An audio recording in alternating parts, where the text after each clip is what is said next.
Hey, y'all, you listen to the Gary Owen podcast. Hashtag Get Some. Hey, what's up, everybody? This is Gary Owen with the Get Some podcast. You can listen to this on iTunes. Just search Gary Owen, hashtag Get Some, or watch it on my YouTube page, youtube.com/Gary Owen com. I don't know why I couldn't get Gary Owen. My YouTube is youtube.com/GaryOwencom. I don't know. I mean, I got a good amount of followers, so people are finding it, but I think I'd probably have a few more if I just had Gary Owen as my YouTube page. I record this at Timeless Recording Studios in Cincinnati, Ohio. You can follow them at TimelessRStudio. As you can see, this is all about hip hop. I think I am the only non-hip hop artist that they have here, because you guys got to see this. This studio's dope that I recorded, but at any point, if I get here early, I'll see rappers on the other side doing the rap thing in the studio, and some are good, and some I'm like, you just wasted your money. You really did. I wonder if this studio is honest with people when they come in. It was like, yo, let's do that again, or do, and that's recording studios in general. Do they just sit there and be like, yo, let's try it one more time just without you? Because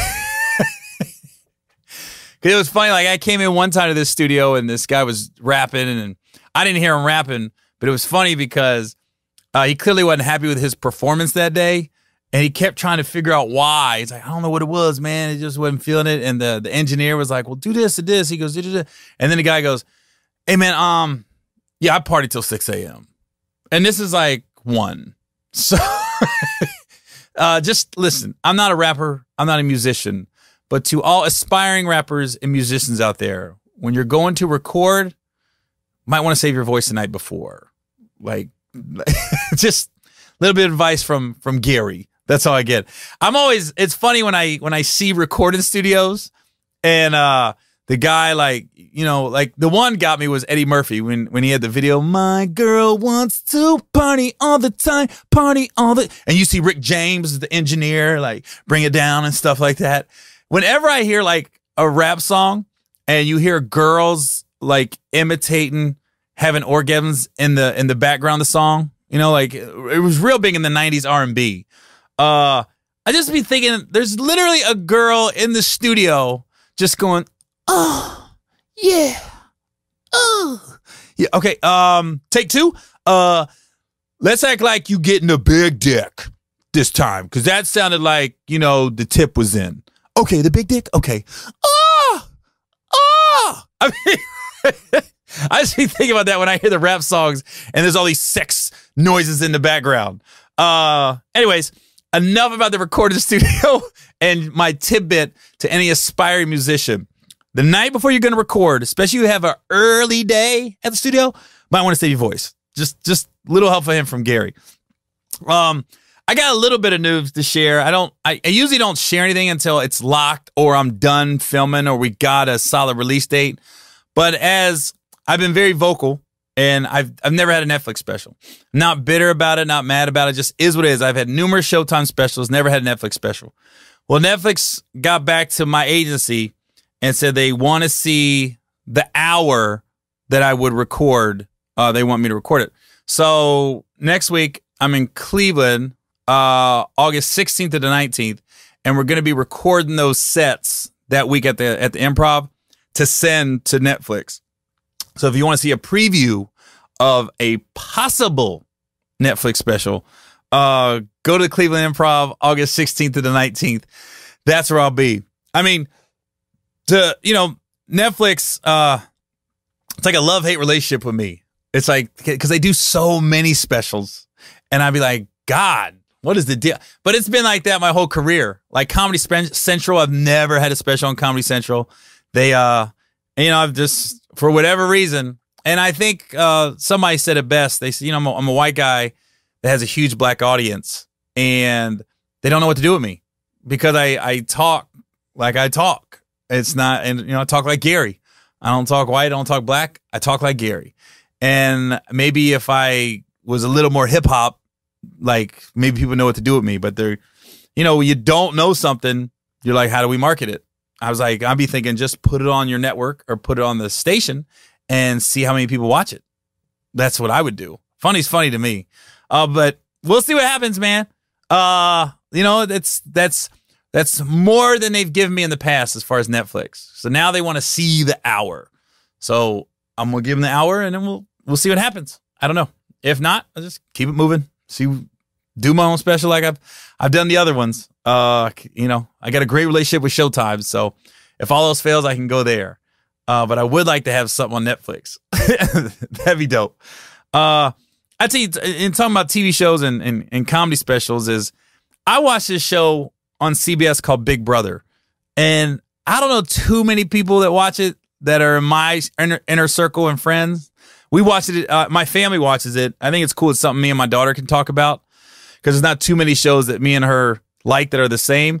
But this show is always amazing to me because what it is, you get like, I don't know, is it 16 people or something to start, and they all move into this house and they're cut off from the outside. There's no radio, there's no TV, there's no internet, there's no contact with the outside world. It's just you and these other, I think it's 16 people live in a house, and it's a house on one of the lots. I think the Big Brother house is on the CBS lot right there. If you've ever been to LA, it's right there on Radford in the Valley. Because that's where it was the last couple seasons. Because I walked by it as this Big Brother was going on, and I could literally hear the people living in the makeshift house in the middle of the lot because they have a yard, and you can hear them talking and stuff. But it's interesting because you see yourself. Whenever I watch Big Brother, I put myself in the house and like, how would I maneuver out of that? And it's funny to me because you got some people that be doing the backstabbing and shit starting, and you manipulate people and you got to play people against each other. And every week somebody gets voted off. They have to leave the house, and the house guests vote the person they want to stay and the person they want to go. And it's funny because they'll have these competitions, and if you win a competition, you become the head of household, and you're the one that puts two people up to get evicted. And then the other house guests have to vote to evict whichever one they want. And you see just cliques form and friendships, and you got people lying. Yeah, I'm going to vote to keep him. He's going to stay, and then they'll vote to evict this dude or this girl. But and it's funny when you see people like they got these, they call it the diary room, and somebody go in there and they'll talk about what's going on that day or this certain situation. And it's funny because you be seeing people in there, they think they got it all figured out, and they don't know shit what's going on in the house. They're like, well, I know Dave voted Jerry out, and Dave didn't. Dave didn't vote Jerry out. Or they'd be like, I know this guy did this or this girl did this, and they'd be so wrong. And it's just, I love it. It gets me through the summer before football starts. Because once basketball ends, Big Brother usually starts the end of June, and then it runs to the first week of September. It's 90-some days they stay in the house. And it gets me through the summer, and it's on 3 days a week. So, I don't know, it's my guilty pleasure. So if anybody is listen to my podcast, make some comments about this season of Big Brother. For those of you that do watch it, I think Tyler's running the whole house. Tyler is a surfer from Ohio, lives in South Carolina. He plays like the dumb surfer head, but that dude is smart. He's running that whole fucking house. Big Brother's a show I like. Obviously, The Walking Dead. I love The Walking Dead. I also love the Talking Dead. The show comes after it. And I really like any show that has to do with prison.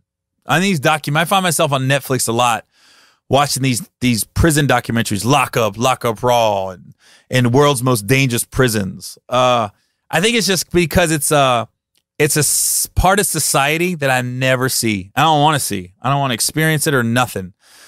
The closest I ever come to prison is I got a roommate when I first moved to LA.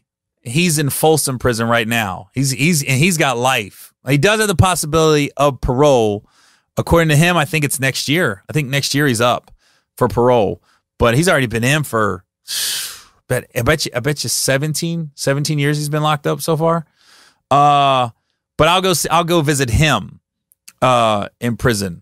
And it's just he's obviously, we don't talk about what this guy did or this guy did. But when you're in, like, he's been in San Quentin, he's been in Vacaville, and now he's in Folsom. whenever I go visit them, I'm very aware. I'm like, I'm literally around probably murderers, you know, just thugs around me. And I just be looking, it's mind-boggling because when you go visit them, everybody's just cool and nice. Because he said in the common area, the visiting area, you could hate somebody. You guys could know you're going to be fighting, or you might be shanking that dude in a couple days. But once you're in your family and friends and in that visiting area, all the racial stuff, all the gang stuff goes away because everybody wants their visitors and nobody wants that privilege taken away. So because literally when you're in the visiting area, you be like, it looks like everybody's getting along. It looks like it's the happiest prison on earth. Every time I go visit my friend, I'll be there like, these are the happiest prisoners. And then he's like, dude, it ain't like that inside. He was like, no, this is in the visiting area. Everybody's polite and cool. And you'll see the guys. Like you'll see a white dude with like a swastika on his forearm. I mean, he's right there. So you know what he stands for and what he's about. But even he'll be like, excuse me, or he'll hold the door open for somebody's mom that's black, or you know, there's the vending machines, and there's usually, Jesus Christ, what was that? Usually there's a line you can't cross, and you have to go get the snacks from the vending machine. And only one person can cross the line at a time. It can't be like both of you standing at the vending machine debating over what you're going to get. Usually I'll just show up and I'll ask my boy, what do you want me to get? And I'll go get like, you know, ice cream sandwich or one of the microwave burgers or a soda or something. So it's just, that's as close as I get to prison.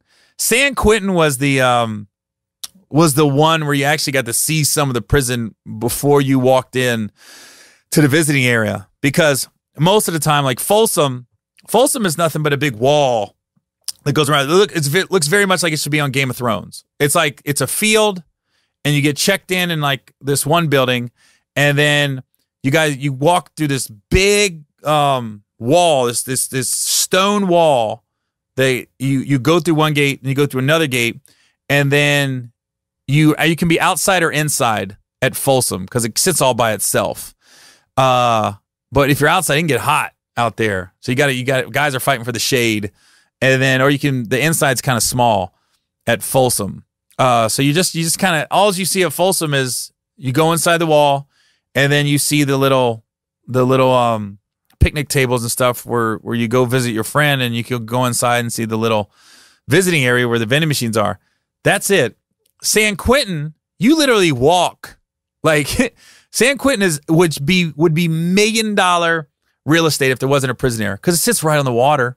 It's got some amazing views of the San Francisco, the Bay, and you go through, you check in San Quentin, then you walk. I'm not lying, probably 800 yards till you get to the visiting area of the prison. You're already within the prison grounds, so to speak.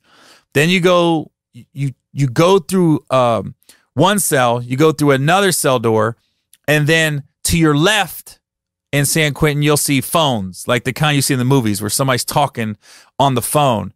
And to the right, you'll see these cages where it's just like I think 3 people can be in the cage at a time. You'll see there's 8 of them. And usually there's only one prisoner and then one person with them. And then I come to find out that's like death row max security dudes are to the right when you walk by them, because I swear on my life I saw Scott Peterson sitting in there one time. Like I've seen everybody in person. I've seen Michael Jordan, Barack Obama. I never saw Michael Jackson in person. But Prince, I've seen him in person and met him, and I was never just stopped and stared, except when I went to San Quentin and I thought I saw Scott Peterson. And I still think it was him. I have no way to confirm it. I can't ask a gate guard, yo, was that Scott Peterson? But it was just him, and it was just him sitting with this older white dude that had like the George Jefferson, but it was a white dude.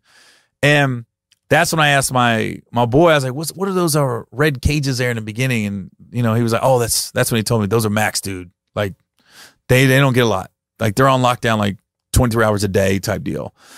But then you go past all those 8 little max visiting areas, and then you just go into an open area in San Quentin, and that's where there's tables and vending machines, and that's where they all come visit. And that's where all the visitors are. You see the prison wives, quote unquote. I was actually a part of a wedding when I went to visit him in Vacaville. A guy got married to some chick, and she was trying to get in. When she was checking in, she was having a fit because they made her take off so much shit because she wanted to look good on her wedding day. So she had like a metal bobby pin in her hair. Nope, that came out. And then she had literally a metal pin in her bra, and she had to take that out because it went off when she went to the security screening. And then she had the wedding rings. Nope, she couldn't take them in either because they were I guess the alarm went off, so she couldn't take them in. He was having a fit. It's my wedding day. It's my wedding day. And I was just thinking, damn, man, they don't get to consummate the marriage. They just kissed real quick, and that was it. And I'm just thinking, and then I asked him, the guy she got married to is a lifer, and he was like, yeah, he's in here for life. And I was like, damn, I don't know why even get married? What's the point of that? I don't understand that. Just go together, hang out, and visit when you visit. But yeah, those jail TV shows always pique my interest. Just, seeing like the mindset that someone has to go through to get, because I hear people say you can get institutionalized. You're in prison long enough, you might be popular in prison, and you might have respect in prison, and then you get out and you have none of that. Like you're starting your whole life over working minimum. You're going to probably start working a minimum wage job if you can get a job. And people are going to look at you a certain way when you have to put convicted felon on a job application. And then guys go commit crimes and they go back in because they're comfortable in prison. I can't ever see myself with that kind of mentality, because my big thing is you can't get no pussy. Can't get no pussy in prison. So I'd rather work the minimum wage job and take that little bit of embarrassment saying convicted felon, knowing I still can get a blowjob and I still can get laid. But guys are like, they go back on almost like on purpose. I'm dumbfounded by that. And I'm sure there's ways around things in prison if you really want to get some pussy. I'm sure there's guards. I'm always amazed when I see female guards that are in an all-male prison, and then they're shocked when there'll be like some scandal. Like a couple years ago, those guys in New York, they basically seduced the guard, and then she ended up helping them escape, but she wasn't there to pick them up when they cut through the manhole. Those guys in New York, that was an elaborate one. Those two dudes, one guy lost like 30 pounds so he could fit through this tunnel that they built. I mean, it was some Shawshank Redemption shit going on in New York a couple years ago. I don't know if you guys remember that. And then they hid out in the woods. And the one guy, they found him, they ended up killing him in the woods. The other guy, he just surrendered. He's the one that told the whole story. But I know you want equality, but it doesn't. I don't know why people are shocked when you got female prison guards that start doing extra stuff for the male prisoners, whether it's fucking sneaking shit in, blah, blah, blah, because I'm thinking the females getting a lot of attention, female prison guards. And not to say there aren't attractive female prison guards. I've seen some attractive female prison guards, but I've also seen some very unattractive female prison guards. And I'm sure they're getting attention in that prison that they don't get at a nightclub, that they don't get just out in public going to the grocery store. You probably got guys whistling, telling them how beautiful they are and sexy, and you smell nice today. And I'm sure they're getting compliments after compliments. I'm sure they're getting some rude shit too, but I'm sure they're getting a lot of compliments that they don't get. And that could be not a recipe for trouble, but a recipe for the hookup, so to speak. So I'm always, whenever I see like that, I'm like, duh, what'd you think was going to happen when you hired a female to look like that and you send her into the wolves where all these dudes are that ain't getting no kind of female contact? I remember how miserable I was when I was in the Navy. I was on two ships. I was one called the Cape Cod, and the Cape Cod have females on it. And it's not like you got to be having sex with females, but it's just nice to be around them just the scent of a woman, or just, you know, just to be around them. You got a bunch, and then I was on another ship. We didn't have no females on there, none. Bunch of hard dick sailors in the middle of the ocean. God, that sucked. That was the worst. And I was on a Navy ship. I didn't have sex with nobody on the ship. I didn't screw any of the girls. Never talked to them. Never dated any of them. But it was like, it was less tension on that ship, the Cape Cod, than the Boxer. I was on a ship called the Boxer, and I was on a ship called the Cape Cod. And God, the Cape Cod was great. It was like a floating high school, you know? And it reminded me when I was in high school, because I never slept with any girl I went to high school with. Even though I was around girl all the time, I just didn't have sex till I got out of high school. And Navy was the same way, man. I never slept with any of the girls I was on the ship with, but it was just cool to be around them. And then when I got on the Boxer, oh my God, nothing but dudes. I was like, good fucking Lord, man. Can I just have the scent of anything other than an Old Spice? Fuck. That's what I didn't get when I was in the Navy. There was a big thing. It was the don't ask, don't tell era. And it was all these women, not a lot, but a few, they wanted to fight to have, you know, they wanted to do the same types of job as men. And they didn't want to be segregated as far as like what ships they could be on and what ships they couldn't. Because when I was in the Navy, females could not be on combat ships. So like the Cape Cod, the one I was on with females, that was what you call a subtender or destroyer tender.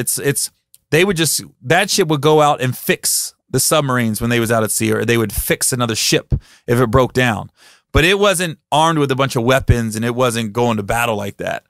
But now females are on all the ships. They're on all the aircraft carriers, all the, any type of ship you want, females can be on. I'm not sure about submarines. I'm pretty sure, but not sure.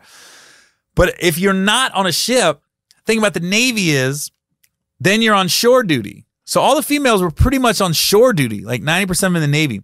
When you're on shore duty, it's a regular 9 to 5 job. You go to work in the morning, you come home at night. And the Navy gives you extra money. If you don't want to live in the barracks on the base, they'll give you money to get an apartment. They call it VHA BAQ. It's like a housing allotment. And depending on your age, what your rank is, what your rate is, depends on how much money they will give you to get a place on your own. And I'm like, so basically, you can get an apartment rent-free, and you go to work every morning, you come home at night. So you just got a normal life. You can go grocery shopping, you can go to the movies, you can go out, get your nails done, get your hair done, just normal everyday life. Now, or you can go on a ship. And when you're on a ship, you don't get VHA and BAQ. They say, no, we have a bunk for you on the ship. You can live on the bunk. And then you're going out to sea for months at a time. That's not the best way to live. And then, so I'm thinking if I was a female back then, I would tell them other females, shut the fuck up. We got it good right now. If I was a dude and it was reversed, I'd be looking at dudes like, don't fucking fight for us for that equal shit. We got it better right now. It's funny, like, I don't know who came up with that concept. Yo, we want to be the same as the dudes in the military. I'd be like, shut the fuck up. Females had it made when I came in the military. Made. And now, let me tell you something. Hey, when I talked about prison stuff earlier, you get on a ship in the middle of the ocean with a bunch of dudes, it's probably the closest thing to prison. It's probably why I'm a little intrigued by prison life, because I got a little taste of it out at sea. Because if you're on a ship with a bunch of dudes, you don't see any females or nothing, you basically, the ship's only so big. And you see the same people every day. And the food ain't that great. Very much prison-esque food when you're on Navy ships. Now, granted, we have a commissary, just like the prisoners do. And when I tell you the same food in prison that you see, the top ramen, the candy bar, shit like that, it's the same shit on Navy ships. That's what you eating when you're not eating the mess hall food. I'm like this. It's the same shit. You see guys with the ramen noodles in their lockers and under their beds, their bunks, their racks. You got the candy bars, you got the chips. Combos was a big one. Motherfuckers love combos. I never really got into combos. Motherfuckers love combos. So I'm just, just a little Navy history from Gary Owen. Now, I like doing my podcast. I do. But I really started watching. Jamie Foxx has I don't know if it's a TV show or it's an online series called Off Script. And he begins some good guests. He had Denzel on there. He had The Rock. And I really like that format. I like the way Jamie sits down on the couch and he's getting like super. There's A-list and then there's motherfucking A-list. Jamie's getting the motherfucking A-list. He getting The Rock and Denzel. God damn. What the fuck? So I'm doing my podcast right now because last night I watched one of his off scripts and I'm like, what the fuck? I'm sitting in Cincinnati, Ohio in a studio with a couple dudes looking at me right now. I'm like, Jamie got The Rock and Denzel and shit. The fuck? Nah. But it's such a good show, man. If you get a chance to watch it, look it up online. Just search Jamie Foxx off script. And because Jamie's at a point where he can draw things out of guys and stories and they let their guard down because they know it's not coming from a place of malice or he's not trying to set them up or dig up any dirt on them. And he's not doing it for some shock factor. He's not doing an interview like, can you believe Denzel said this? Can you believe The Rock said this? Nah, he's going to in-depth, pulling back the curtain to find out their story of what makes them tick and work, and they give advice on how to make it and what to do and how to get ready for auditions and shit like that. It's really interesting stuff. And Jamie's, instead of being like an interviewer, he's just like, it's almost like you're in the locker room and it's just two teammates just bullshitting. But it's a good show, man. And you don't see Denzel a lot doing interviews. So it was cool to see Denzel on there. And Rock seems like he's got to be the coolest motherfucker on the planet. He has to be. I mean, every time you see him, you just want to hang out with him. And I guarantee he's one of those guys that when he walks in the room, you just really want him to like you and talk to you. I just probably be staring at him like, can you say hi? And I remember I did a tweet a while back about The Rock, and then he retweeted it, and then he said, "This is why you're one of my favorite comedians." I lost my shit. I fanned out for about 5 minutes, and I'm on Twitter going, I can't believe fucking Rock replied. I felt like a bitch. I did. But I think I was in Japan. And I did some kind of tweet where I said I worked out, The Rock inspired me today, something minor. And then I made a joke about it. And then because I said, yeah, I farted. I apologized to people in the gym today because I know you guys were impressed by all the weight I was moving, but that was me that farted. So if you smelled anything, I apologize. And then The Rock said, I was like, but The Rock had me so motivated, I didn't want to stop my workout. Something like that. And then The Rock said, he was like, see, this is why you're one of my favorite comedians, man. Glad I could inspire you. And then he said, and stop crop dusting in the goddamn gym. I was like, I had a fan moment, man. I did. And and then he follows me on Twitter. So sometimes I feel a little pressure to be somewhat funny. Because I'll see Rock's on, like he'll be making a couple tweets, respond to fans. I go, oh, I'll probably see it right now if I tweet something. But yeah, he's one of those guys I would love to work with in the future. Like Denzel, I'd like to work with, but I'd probably be nervous because I'm probably like, oh shit, I don't want to fuck up these lines. Can you imagine being in a scene with Denzel and you forget your line, especially early on? It's not like, because I always feel like the pressure when you're doing a movie is not to be one of the main characters. It's to be one of these guys that comes in for a day or two. And if you have a lot of dialogue, you don't want to fuck it up. I'm always when I'm on movie sets and I'm like looking like, oh, it's that. We did like Think Like a Man and Think Like a Man 2. Man, every now and then you'd have a guest and you're like, oh shit, I hope we don't fuck up. Because I know the first movie, now listen, first movie I ever did was Held Up with Jamie Foxx, speaking of Jamie. And this guy came in and he was only there, he had one scene. He was there for one day. And it was a big scene though. He had a lot of lines for that one day, but he kept forgetting his lines. And it's not like he forgot them, like he wasn't prepared. They were getting mixed up in his brain and you could see it. Like he was delivering it and they're like, you say this. He was just, for whatever reason, he left the scene and all he was trying to do was remember the lines. And when you do that, you'll fuck up every time. When you just know the lines and you're in the scene, you may say something out of whack, but you'll get right back into it if you know the lines. But I've been You know, Daddy Daycare, I was a little nervous because I was only on set for 2 days, and I had my scene was with Eddie Murphy. I mean, goddamn. And Eddie just walked out, and I remember I'm looking ridiculous. Eddie didn't come to any of the table reads. He didn't come to any of the rehearsals. It's fucking Eddie Murphy. He just showed up when it was time to work. And so his stand-in did everything. And then when they got the cameras ready to roll, then Eddie came in, and I remember right off the bat, he knew who I was. He quoted one of my jokes, and I was like, oh. And I remember the joke. He was like, yo, you're the guy that said, you know the world's backwards right now when the #1 golfer's black, but the #1 rapper's white. Because Eminem was the #1 rapper, and Tiger Woods was the #1 golfer. And then something else came after it, but he quoted that part of my joke. And I was like, yeah, I can't believe you saw that. He goes, yeah, man. And then we did the scene, and keep in mind, I'm in this ridiculous carrot outfit. The first time I ever see Eddie Murphy in person, I'm in a fucking, I'm dressed like a big ass carrot. And then we did the scene, and I remember I knew my lines so well. I knew I was going to fuck it up, but still it was just like, at one point, I'm like this close. I mean, to Eddie, I could smell his breath. I could see all the lines in his face. I was like, damn, I'm really this close to Eddie Murphy doing a scene. Like there was one point I was delivering the lines in one of the takes, but I wasn't in the scene. My brain was in right field because I was like, oh shit, I'm doing this shit with Eddie Murphy. And then here's a shit though. So we shoot the movie, and I don't get any pictures with him on set. Now I would, but back then I didn't want to bother him.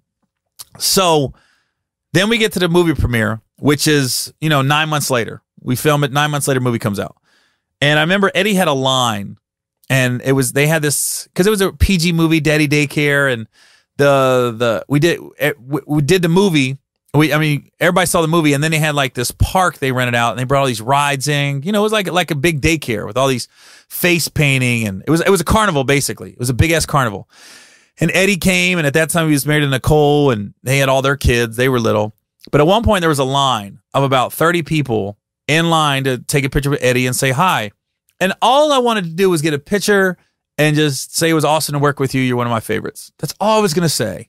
And then literally the guy before me was a comedian. I'm not going to call him out. Even if I did, you never heard of him. But in LA, everybody knew him. And when he came around, you just kind of shook your head because he just doing too much. This motherfucker. And I'm next. I am next to get a picture and say my spiel to Eddie. First of all, he grabs Eddie and like holds him way too tight. One of them way too long, strong hugs. And Eddie's not a touchy-feely dude. Most of the time, people are just coming up, hand on shoulder, get the picture, that's it. This dude grabs Eddie, gets him in somewhat of a bear hug, and was in his ear, just talking real close. And I could tell what he was saying. It was probably like, motherfucker, you inspire me. You gonna see me one day. I'm a comic because of you. Doing shit like that. But I saw Eddie's face just drop.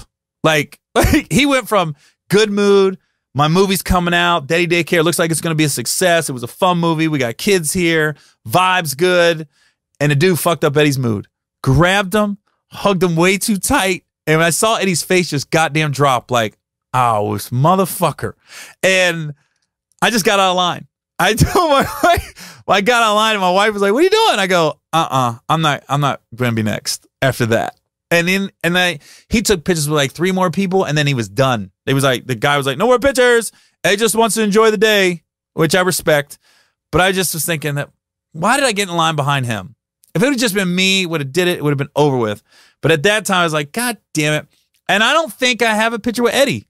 I don't. I've run into him numerous times since then, but I don't think, have I? No. He was at one of my shows one time at the Comedy Store, and I saw him after, and we just, hey, what's up? What's up? And then, but I didn't get a picture with him. Yeah, and I'm at a point now where I could easily ask him if I saw him, but, I just, like, one dude fucked up. I remember I was so mad at him. I was like, you motherfucker, you ruined my moment. But speaking of comedy, last week, there was the Montreal Comedy Festival. And if you guys know what that is, like every year, all the big comics, they come together, not even big comics, just comics. And they have this big festival. It's like a week-long festival in Montreal, Canada. I'm not sure why they chose Montreal, but that's where it's been like that for, God, 30, 40 years. And they'll have big shows and small shows. There'll be a show that's called New Faces. But this year they had a guy named Darren Knight. He's basically online YouTube, Instagram type comic. But he's huge. He's got a big following. He acts like, I think he's got a character called Southern Mama, where he acts like a lady, you know, a Southern mother, grandmother type deal. And he went on stage and got booed so bad. And he got booed. Listen, if you get booed in Montreal on one of the big main stages, so now basically you're getting that's tough to do, because you got people that paid money, that are there to have a good time, that want to laugh, and you got booed by them. That's tough to do. And it was online. It was an ugly boo, and I don't know what jokes he said, but the comics got mad at him. Like, the comics, usually we're very giving, we're very receptive, we're very, you'll bounce back from it, don't worry about it, it happens to everybody type deal when you get booed. Man, the comics is like, basically like, fuck you, man. You're disrespecting our craft. And when comics say you're offensive, you're offensive. Because you can push the envelope. You can be someone like Bill Burr, Ralphie May, Jeff Ross. You could push the envelope and make the uncomfortable comfortable. Louis C.K., those type. That's a craft, and that's a gift. But real comics can do that. But when you're just saying shit to say shit, like if you're calling black people the N-word or gay people the F-word or little people the M-word, when you're just saying it and there's no like joke behind it or any redeeming factors after it, I mean, you're just saying it to say it, to basically get a shock, and then it doesn't work and you turn on the crowd. And it reminds me that, goddamn, I know it sounds cocky, but like, goddamn, I'm pretty good at this shit. Because when somebody gets booed like that, I'm like, I could have got that crowd. I could have did it. I would have known how to navigate through that shit. And it's sometimes like there's a lot of people that don't know how to get out of that shit. I remember we did the Shaq tour 2011. Two of the online people got booed, and they brought we had the same lineup. It was me, Michael Blackson, D. Ray Davis, Corey Holcomb, and Capone was the comics, and all heavy hitters, all funny guys. Every city, everybody was ripping, doing their own thing. Then we get to Atlanta, I hear a boo. And I'm like, who the hell's getting booed in Atlanta, which is a great comedy city? And they come to find out it was they brought two YouTube comics, and they got on stage and they wasn't ready. And the one comic bombed, and the next comic came up and got booed. So basically the second comic took the first comic's boo. So she got booed for both of them. But it just goes to show you, man, this is not everybody can do it. Not everybody can be a stand-up. And it's a huge difference between Instagram funny and stand-up funny. Because I see people that, like King Batch is one that comes to mind. His vines and some of his videos are so creative. I'm like, I would have never thought of that. And that's a talent to think that way. But stand-up, it's just different. It's just a different form. It's a different art form all to itself. And when you see somebody that's got it and is good, you're like, okay, that guy's really good. And Montreal is a different beast in itself. Because I did Montreal, almost 20 years ago, 18 years ago. I was on a show called New Faces. And what New Faces is they bring in like 12 new comics. It's basically fresh faces to look for. And 6 will be on one show, and then 6 will be on another show. You're not gonna put 12 comics on the same show. So 6 will be going up Monday, then the other 6 will go up Tuesday, basically. And I just remember I went up and we drew like numbers, and I was the first comic on the first night of the Montreal Comedy Festival for New Faces. And the host really wasn't getting any laughs. Then I went up there and didn't get a chuckle. I didn't get anything. They didn't even really clap when they announced my name. I was like, damn, this crowd's dead. And I only had 5 minutes. And now, if I was doing that, I would have bailed on my set and found a way to work that crowd to get them going. Back then, I was a younger comic. In my brain, I was like, I know these 5 minutes will work. But in my heart, I was like, they're not working. Bail, Gary. Pull the cord. It was like I jumped off a plane and the parachute never opened. I'm like, pull the damn fucking cord, man. And I remember when the show was over, I go up for 5 minutes, I get no laughs, and I just walked out the back door and I start walking back to my hotel, and my wife was my girlfriend at the time. She just started following me, and my agent was still like, yo, these TV execs, they still want to meet Gary, they still want to say hi, and my wife was like, he ain't coming out, I know Gary. I walked 2 miles back to my hotel pissed, and I just sat in my room all day, and I didn't go up for another 2 days. I ended up being on like 3 shows that week. And what's crazy about that week is, so I went up 2 days later, I went up and I saw everybody that was on my New Faces show, and they said everybody bombed. They said all 6 comics went up there and nobody got a laugh. They go, dude, nobody got a laugh. That crowd was just sitting there looking at us. And I'm like, oh, so I felt a little better because I didn't stay to watch the other comics. I dipped. I was so mad. And then Guy Torrey missed his flight and said he needed somebody on the Urban show. And then I went up on the Urban show, which is AKA the Black show. Oh, destroyed that shit. That was a great set. And I ended up getting a TV deal with Quincy Jones out of the Montreal Comedy Festival. And that's why I say that's what the Montreal Comedy Festival is all about. It's about all the comics coming together, but it's also the TV execs. And you got movie producers and directors. They'll go up to Montreal and they'll scout new talent or people that they just didn't think of. Lil Rel's one right now. He's killing it. And he did Montreal New Faces back in 2011. And the year I did New Faces, Gabriel Iglesias was on the other 6. He wasn't on the show I was on. He was on the other New Faces show. And then he ended up getting, that's where he really started getting some heat on him right there, New Faces. Kevin, I think, Kevin Hart was New Faces years ago too. But, I mean, you can get TV deals and movie deals out of it. What I remember distinctly about Montreal the year I did it was there was a white guy named Chicken. He went by the name Chicken. His name was Michael Roof. And he didn't get on New Faces, even though he wasn't around doing stand-up that long. He got on one of the main stage shows. The show that the day or night got booed off. Those main stage shows are the ones you want to be on because those crowds I heard are amazing. They laugh at everything. So Chicken went up, got on one of the main stage shows and ripped. Had a really good set. Got a TV deal. Got a TV show on Fox, I believe, called All That. It was a sketch comedy show.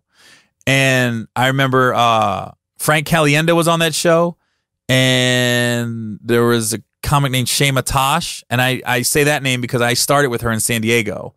And then I want to say Tracy Ellis Ross was on it, but I'm not sure.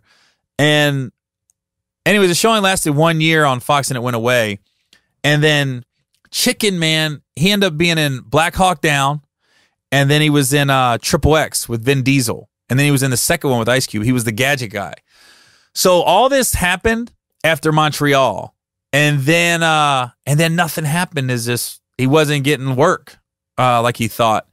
And then come to find out, man, like 4 or 5 years ago, he committed suicide. He hung himself behind an elementary school in Georgia. He went back in the woods and hung himself, went up in a tree, tied a rope, and just hung himself. And he was a white dude. And he reminded me, everybody used to compare us because he was a white dude, but he would do the black rooms. And I remember just thinking, damn, he had all this going for him. And then all of a sudden, no work came his way for a while. And I guess he got depressed and just committed suicide. It's a tough business, man. But that's just a couple Montreal Comedy Festival stories. And it brought all those memories back after I saw this Darren Knight guy get booed. I didn't get booed in Montreal. I just had silence. And that sometimes can be worse than a boo. At least if you get booed, you know where you stand with the audience. If they just looking at you, you're like, I don't know if they like me or not. And it's funny because that crowd in Montreal was old. It was an old crowd. And sometimes I'll be on stage now, and sometimes when I do theaters, I can't see past the first couple rows, but I'll just see an old couple to the left. And every time I see an old couple or older people at my show, it takes me back to Montreal. And even though I might have like 3,000 people laughing, I'll keep glancing over to be like, are they gonna laugh? And it's funny. And I just realized older people physically are not going to give you the laughs you want that a younger person can give. They're not. They're just gonna they're not gonna be rocking back and forth and go it's like you get little chuckles from old people, and that's all I look at. Because as soon as I see like older white people at my show, it takes you back to Montreal. And it's funny because I'll make a concerted effort to glance over, like, are they laughing? I'm like, yes. If I would have did that joke in Montreal, fuck. But it all worked out because I ended up getting a TV deal out of the comedy festival, and it ended up, you know, I had a year where I got to hang out with Quincy Jones, always at his house trying to put a TV show together. And the TV show never went, but I got some great memories and I got some great stories from Quincy about just coming up. He's got the best stories about Michael Jackson and Sammy Davis Jr. and Frank Sinatra and Bono. He just got stories. You know, he's telling the truth. I mean, I've heard people talk about Michael Jackson, do Michael Jackson stories. I'm like, he lying, you know. But you know, Quincy's telling the truth. You know, sometimes people tell me lies, and I'll be like, dude, even if that did happen, I don't believe you. I remember one night I was out, and this guy came up. I was in Cincinnati, and probably 2005, and this guy came up to me, and he was a white dude, but you know, he had his hat crooked, his pants was sagging. He goes, "Oh, Gary, what's up, baby? Yeah, I'm in the rap game myself." He goes, "I'm working with Shaq right now on something." I said, "For real? What's your name, man? I'm gonna call him and tell him I met you." He goes, "Did I say Shaq? I'm at Snoop." But the way he just corrected himself when he realized I kind of called him out on the lie, and then he went to Snoop. He goes, "Yeah, I'm in the rap game myself, man. Working with something right now with Shaq." I said, "Oh, for real? Next time I talk to him, I'm gonna tell him I met you, man. In fact, I'll call him right now." I think I said something like that because I knew he was lying. And he was like, "Did I say Shaq? I'm at Snoop." And the way he did it so flawlessly, it was just, he wasn't going to come off the lie. I was like, I don't believe you, dude. Even if you're telling you, I probably don't believe you. If that's how you say hi, come on now. All right. Anyways, all right. Well, this is a great episode. I had fun. I'll see you guys next time. This is Gary Owen with the Get Some podcast. If you want to listen to my podcast, just go to iTunes, search Gary Owen, #GetSome.